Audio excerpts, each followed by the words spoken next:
উচ্চতৰ মাধ্যমিক বিদ্যালয় দৰকাৰ তাত আমাৰ সায়েন্স সিস্টেমটো আছিলে আমাৰ এই বৃহৎ অঞ্চলৰ ল'ৰা ছোৱালীৰ কাৰণে একমাত্ৰ বিজ্ঞান শিক্ষা প্ৰাপ্তিৰ একমাত্ৰ অনুষ্ঠান আছিল যোৱা কেইবা বছৰৰ পৰা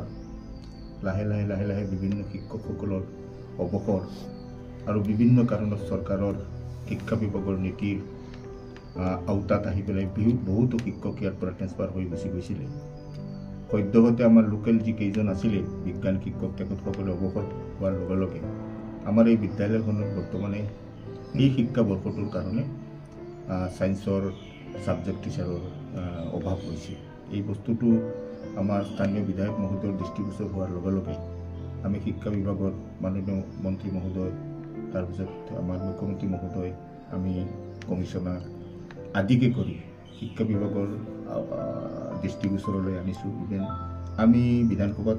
প্ৰশ্নোত্তৰ কালত আমি প্ৰশ্নও দিছোঁ আৰু তাৰ আমি উত্তৰো পাইছোঁ আৰু সেই উত্তৰতেই শিক্ষামন্ত্ৰীগৰাকীয়ে কৈছিলে যে অচিৰেই তেওঁ এই বিষয়ত এটা ব্যৱস্থা গ্ৰহণ কৰিব পৰৱৰ্তী সময়ত যেতিয়া তেখেতৰ এই উত্তৰক আমি ফলো আপ কৰিবলৈ গৈ তেখেতৰ লগত যোগাযোগ কৰিলোঁ তেতিয়া শিক্ষা বিভাগৰ পৰা আমি এটা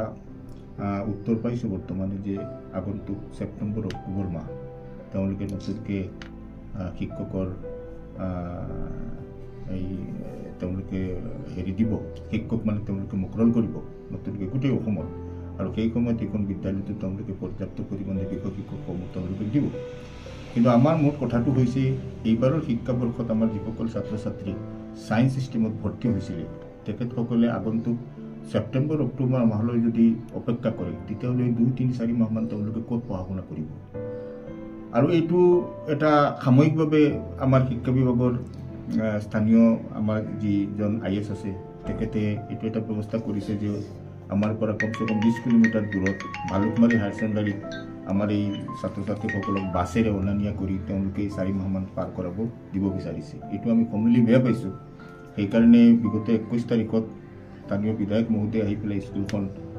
তেখেতে স্পট ভিজিট কৰি গৈছে গোটেই বস্তুটো বুজ লৈছে আৰু এখন মেমৰেণ্ডাম তেখেতে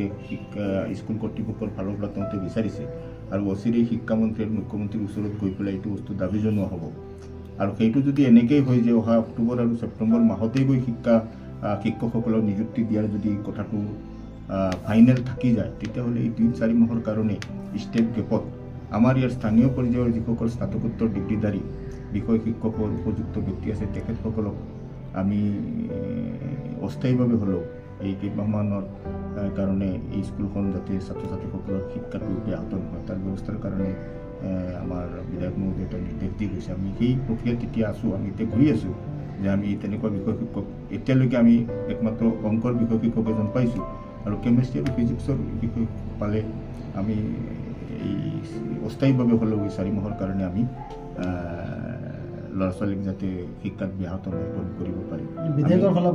বিধায়কৰ ফালৰ পৰা দিব গোটেই বস্তুটো তেখেতেই 3-4 মাহৰ দায়িত্বটো লৈছে আৰু আমি এতিয়া শিক্ষা বিভাগৰ লগত মুখ্যমন্ত্ৰী আৰু শিক্ষামন্ত্ৰীৰ কাৰণে এইকাৰণেই কৈছোঁ যাতে ছেপ্টেম্বৰ অক্টোবৰৰ নিযুক্তিত যাতে আমাৰ বিদ্যালয়খনে অগ্ৰাধিকাৰ ভিত্তিত বিষয় শিক্ষক পায় আৰু আমি এইটোও বিচাৰিম যাতে স্থানীয় আমাৰ পোষ্ট গ্ৰেজুৱেট উপযুক্ত আনএমপ্লয়ড ইউথক যদি দিয়া যায় তেতিয়াহ'লে ভৱিষ্যতত যাতে এই ট্ৰেন্সফাৰৰ কোনো এটা মানে অসুবিধা আমাৰ সন্মুখত নাহিব